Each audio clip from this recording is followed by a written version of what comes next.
Assalamualaikum warahmatullahi wabarakatuh. Perkenalkan, nama saya Ismi Fadia. Di sini saya akan menjawab pertanyaan terkait soal nomor 1. Perkenalkan, nama saya Febriani Utami dari kelas 12C. Di sini saya akan menjawab soal nomor 2. Perkenalkan, nama saya Aji Aryo Pamungkas. Di sini saya ingin menjelaskan tentang soal nomor 3. Perkenalkan, nama saya Salisa Handayani. Saya ingin menjawab pertanyaan terkait nomor 4.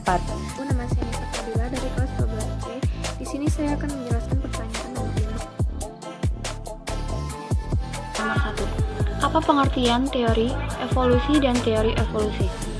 Teori adalah serangkaian bagian variabel definisi dan dalil yang saling berhubungan yang menghadirkan sebuah pandangan sistematis mengenai fenomena dengan menentukan hubungan variabel dengan masuk menjelaskan fenomena alamiah.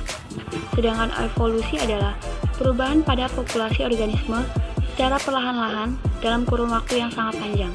Jadi, teori evolusi adalah teori yang menjelaskan tentang perubahan pada sifat-sifat terwariskan pada suatu populasi organisme dari satu generasi ke generasi berikutnya. Perubahan-perubahan ini disebabkan oleh kombinasi 3 proses utama, yaitu variasi, reproduksi, dan seleksi. 2. Jelaskan perbedaan evolusi progresif dan regresif. Jawabannya, evolusi regresif adalah proses evolusi yang menuju pada kemungkinan kepunahan. Sedangkan evolusi progresif adalah proses evolusi yang menuju kemungkinan dapat bertahan hidup. Soal nomor 3, yaitu jelaskan teori evolusi menurut para ahli minimal 3. Jadi saya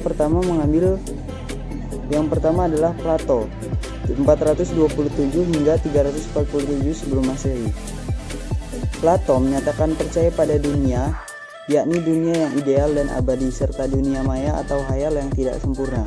Kedua dunia tersebut dapat dipahami dengan menggunakan indera manusia. Dikatakan evolusi akan mengubah dunia yang organismenya sudah ideal dan beradaptasi sempurna dengan lingkungan. Yang kedua, Aristoteles. Aristoteles menganut teori skala alam. Teori yang disampaikan Aristoteles membahas bahwa semua bentuk kehidupan disusun menurut suatu skala atau tangga yang kompleksitasnya meningkat ke atas. Menurutnya, setiap bentuk kehidupan makhluk hidup mempunyai suatu tangga dengan anak tangga masing-masing yang ada pada tingkatnya yang berbeda. Yang ketiga, saya memilih Charles Robert Darwin. Darwin menilai bahwa evolusi terjadi melalui proses seleksi alam. Makhluk hidup yang mampu menyesuaikan diri dengan alam dapat bertahan hidup. Sementara makhluk hidup yang tidak dapat menyesuaikan diri dengan alam tidak akan bertahan hidup atau mati. Darwin merupakan pelopor teori modern. Teori tentang evolusi merupakan pengamatan ketika berlayar dengan kapal Beagle ke Kepulauan Galapagos.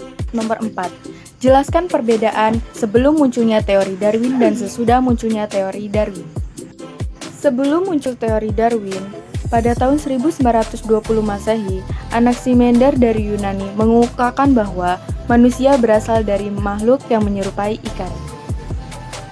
Dan sesudah munculnya teori Darwin, terlihat jelas bahwa adanya variasi organisme yang terjadi dengan sendirinya, yang kemudian diseleksi oleh alam. Yaitu jelaskan perbedaan dari materi abiogenesis dan biogenesis. Kalau materi abiogenesis itu makhluk hidup berasal dari benda mati, generation spontanea, karena huruf A itu berarti tidak, bio itu hidup, jadi abio itu tidak hidup. Kalau biogenesis itu makhluk hidup yang berasal dari makhluk hidup sebelumnya. Omne vivum ex vivo. Sekian penjelasan dari saya akhiri. Wassalamualaikum warahmatullahi wabarakatuh.